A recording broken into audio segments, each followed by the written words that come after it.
여러분 안녕하십니까, 진성호입니다. 오늘 윤석열 대통령이 취임했습니다. 윤석열 대통령의 취임사는 자유를 강조했습니다. 나라를 다시 세우겠다고 했습니다. 자, 오늘 윤석열 대통령의 당당한 취임식 그리고 윤석열 시대의 개막에 대해 민주당은 지금 황당한 반응을 보이고 있습니다. 특히 윤석열 대통령의 취임사, 정말 자유파 진영의 국민들이 감동했다고 말하고 있습니다. 게다가 오늘 윤석열 대통령의 취임식이 열리는 동안 하늘에는 무지개가 떴습니다. 오늘 국민들 사이에서는 취임식장 하늘에 뜬 무지개가 화제였습니다. 정용진 신세계 부회장은 이 사진을 찍어서 SNS에 올리기도 했습니다. 그만큼 무지개 그리고 대한민국의 밝은 미래에 대한 희망이 있었습니다. 그런데 민주당은 조금 달랐습니다. 민주당은 윤석열 대통령이 재건이라는 단어를 썼다고 해서 나라가 망했느냐 이렇게 비아냥대기도 했고, 또 윤석열 대통령에 대해서 우려가 많다, 독선을 조심하라, 그렇게 해야지 우리가 협조할 수 있다, 거의 반협박조의 논평이 나오기도 했습니다. 그만큼 윤석열 대통령 시대가 무서운 모양입니다. 무엇보다 오늘 청와대가 전면 개방됐습니다. 뜨거운 반응들이 SNS, 인터넷 커뮤니티에 쏟아지고 있습니다. 어제까지도 민주당의 박홍근 원내대표와 민주당 의원들은 용산 대통령 집무실 보겠다고 왔다가 경호처에 제지를 당하기도 했습니다. 이런 옹졸한 민주당의 모습이 6.1 지방선거의 참패로 귀결될 것 같습니다. 특히 송영길 서울시장 후보 같은 경우는 조금 수준이 의심스러운 발언을 하기도 했습니다. 자, 아무튼 오늘 민주당은 윤석열 대통령 시대가 열리는데 축하의 성숙함보다는 좀스러움을 보이는 생각이 듭니다. 진성호의 융단 폭격 시작합니다. 더불어민주당을 융단 폭격합니다. 방송에 앞서 아직 진성호 방송에 구독자가 아니신 분은 붉은색 구독 버튼 눌러주십시오. 더 좋은 방송으로 보답하겠습니다. 오늘 윤석열 취임사가 상당히 민주당에게는 충격적인 모양입니다. 자, 서울시장 선거에 출마한 송영길 전 대표, 대통령 취임사를 듣고 참담함을 금하지 못했다, 취임사에 담긴 용어를 열거하면서 비판했습니다. 재건이란 표현에 대해 대한민국이 망했냐, 반지성주의란 표현엔 파시즘, 메카시즘을 해석 비판하는 용어란 걸 아느냐, 이렇게 비판하는 식이었습니다. 그만큼 그쪽 진영에서는 아팠던 모양입니다. 이번 윤석열 대통령의 취임사는 상당히 거대 담론을 이야기했습니다.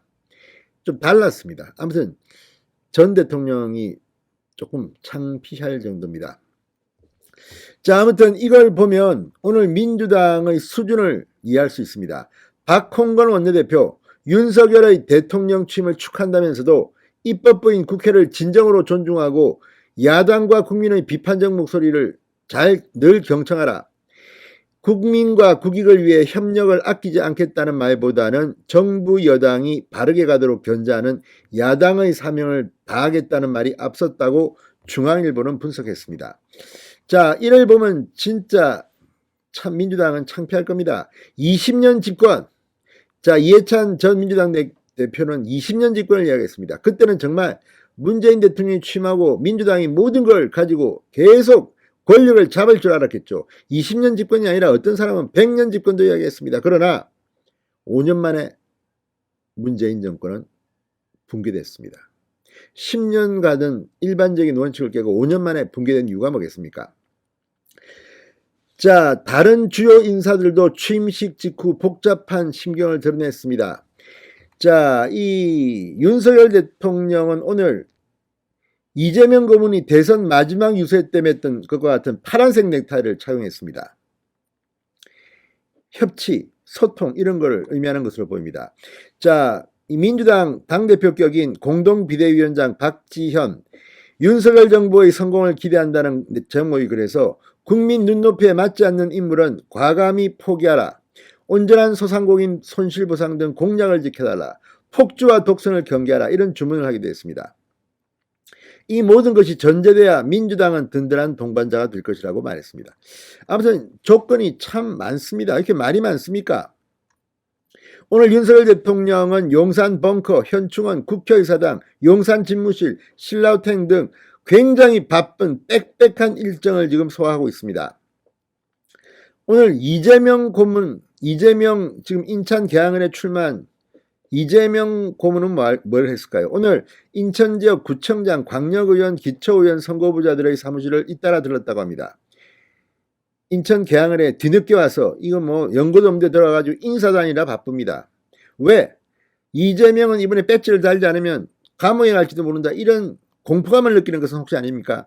참으로 안쓰럽습니다. 자, 이재명 후보 지금 윤석열 정부에서 살아남기 위해서 지금 배지 달려고 지금 열심히 뛰고 있습니다. 이걸 보면 민주당 텃밭에 나가는 이 비겁함, 국민들은 이번에 인천 계양을은 모르겠지만 경기도는 국민의힘에 줄 것 같다는 생각이 듭니다. 자, 이재명 후보는 오늘 SNS에 글을 올렸습니다. 원칙과 상식에 기반한 국정운영으로 성공한 정부가 되길 기원합니다. 국민의 마음을 하나로 모으겠다는 윤석열 대통령의 약속 또한 꼭 지켜주시리라 믿습니다. 분열과 갈등의 시대를 넘어 국민통합과 화합의 시대를 열어주십시오. 통합, 화합을 계속 강조한 이유가 뭐겠습니까? 나 잡아가지 마라 이런 뜻으로도 들리는 것은 뭐 이상한 걸까요? 아무튼 지금 오늘 보여주고 있는 이런 것들을 보면 지금 상당히 민주당은 윤석열의 등장, 대통령 시대의 개막이 무서운가 봅니다. 협치, 뭐 통합 이런 말을 계속하고 있습니다. 자, 이재명 후보는 오늘 이 대선 때와 유사한 유능한 일꾼론에 방점을 찍었습니다만 과연 이런 모습이 국민들 눈에는 어떻게 볼까요? 자, 20년 집권을 이야기했던 민주당, 제가 볼 때 이제 윤석열 대통령 시대가 앞으로 20년 그 이상 국민의힘 보수정당의 집권을 갈 것 같아, 이런 생각이 듭니다. 오늘 민주당이 보여주고 있는 이 속 좁은 멘트들, 심지어 수석 대변인 고용진 의원은 윤 대통령의 리더십과 역량에 대한 국민의 불안이 적지 않다. 이게 취임 첫날 민주당의 수석 대변인이 할 말입니까? 참으로 속이 좁고 밴댕이 같습니다. 이런 엄중한 상황을 지혜롭게 해결하려면 국민통합과 협치 외에는 방법이 없다. 협치.